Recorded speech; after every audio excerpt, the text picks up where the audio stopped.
अब सवाल ये कि ये जो पीडीए का नारा है और दोनों कह रहे हैं 27 हमारा है, इसमें क्या नजरिया रखते हैं आप? मनीष शर्मा। जी जी, मैं बस इसमें इतना कह रहा था कि देखिए, हर हर मसले को देखिए, दो मोर्चे पे संघर्ष है उत्तर प्रदेश के अंदर।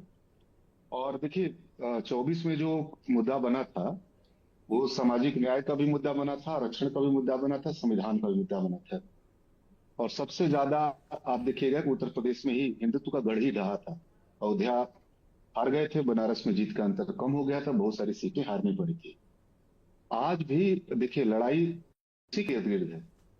देखिए, अब सामाजिक न्याय के सवाल पे सिंबोलिज्म का सवाल अब बहुत आगे नहीं जा सकता है।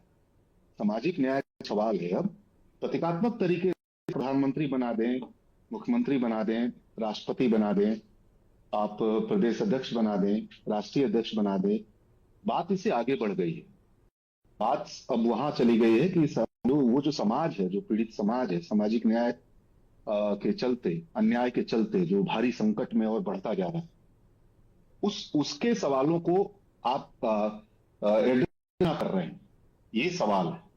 देखिए, 2024 में हुआ ये था कि भिन्न भिन्न कारणों से बीजेपी के कई सांसद प्रत्याशियों ने बोला कि 400 पार हमको चाहिए। 400 पार इसलिए चाहिए कि हमको संविधान तभी ना बदलेंगे। ये बड़ा सवाल, ये चला गया सोसाइटी में, बड़ा परसेप्शन बना उत्तर प्रदेश के अंदर। और फिर लोगों ने सपा को और महागठबंधन को खड़ा कर दिया। और उस दौर में आपने देखा हो, भाजपा छोड़ के भी, बसपा छोड़ के भी बहुत सारे लोग अखिलेश यादव के साथ, कांग्रेस के साथ आए।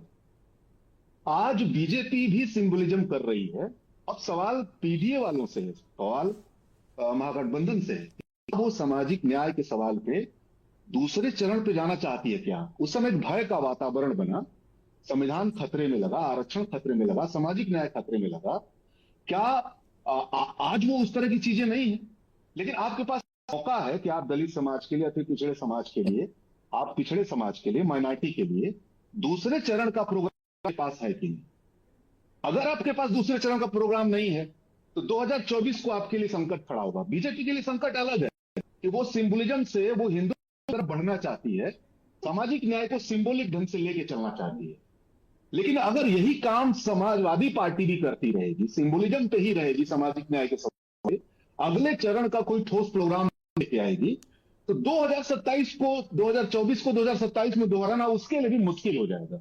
एक तो हमको लगता है कि यह समझना चाहिए कि यह सवाल अब ये पाले में है समाजवादी पार्टी, महागठबंधन के पाले में है कि वो सामाजिक न्याय दूसरा चरण लेकर उत्तर प्रदेश में आ रही कि नहीं आ रही। वो भी चुनाव के समय नहीं, अभी उसके पास इन लोगों को लेकर क्या प्रोग्राम है, पिछड़ों के लिए, दलित समाज के लिए, माइनॉरिटी के लिए, पिछड़े समाज के लिए। एक बात। दूसरी बात मैं ये कह रहा था कि योगी सरकार देखिए, दो मोर्चे पर उसको लड़ना पड़ रहा है। अभी आपने सुन रहा होगा कप सिरप का एक बड़ा सवाल चल, उसको धीरे धीरे उसको दबा देने की कोशिश हुई थी, बहुत छोटा सवाल बनाने की कोशिश हुई थी, लेकिन कौन उसको बड़ा कर दिया? अभी उत्तर प्रदेश में ईडी ने भयंकर हमले किए हैं, छापे मारे हैं। 700 इस तरह के फर्जी फर्मों को तलाशा, 200 ऐसे लोगों को तलाश लिया है जिनके नाम पर फर्जी फर्म, हजारों करोड़ का वो कहर है।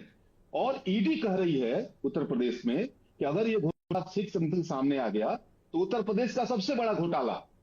ये आश्चर्यजनक बात है। ये पहला ऐसा भाजपाई राज्य है जहां इतने बड़े पैमाने पर छापे मार रही है, इतने बड़े पैमाने पर गिरफ्तारियां कर रही है और कह रही कि उत्तर प्रदेश में अपना सबसे बड़ा घोटाला होने जा रहा है। इसको नोट करिए कि ये किस किस मोर्चे पे योगी को लड़ना पड़ रहा है। दूसरा, आप देखिए, एसआईआर को पहला भाजपाई मुख्यमंत्री है जिसने कहा कि एसआईआर में गड़बड़ी हो रही। हाँ, 3 लोग उत्तर प्रदेश से काटे गए हैं, उसका 80%, 85%, योगी जी खुद कह रहे हैं 80%, 85% जो है वो जो है कौन है? वो हमारे वोटर है। आप इस बात को ध्यान रखिए। आप इस बात को ध्यान रखिए, 2024 के चुनाव के हार के बाद योगी जी ने कहा था हम तो जहां कह रहे थे वहां जा रहे थे, सारा कुछ तो अमित मरे संगठन तय कर रहा था, मतलब अमित शाह तय कर रहे थे। ईडी उनके नियंत्रण में है, संगठन उनके नियंत्रण में है। आजकल सुनते हैं चुनाव आयोग उन्हीं के नियंत्रण में, अमित शाह जी के ही नियंत्रण में है। तो ये योगी को टारगेट कौन कर रहा है इस समय उत्तर प्रदेश में? ये कप सिरप के सवाल को इतना बड़ा सवाल बना दिया गया। तो मेरा कहना है कि योगी जी को 2 मोर्चों पे लड़ना है। भाजपा को 2 मोर्चों, उत्तर प्रदेश की भाजपा को 2 मोर्चों पे लड़ना है। एक तरफ पीडीए का मुकाबला करना है और दूसरी तरफ जो है दिल्ली का मुकाबला करना है। ठीक है, इन दोनों मुकाबला में कितना क्या कर पाते हैं ये देखना अभी बात। ठीक है मलिक साहब।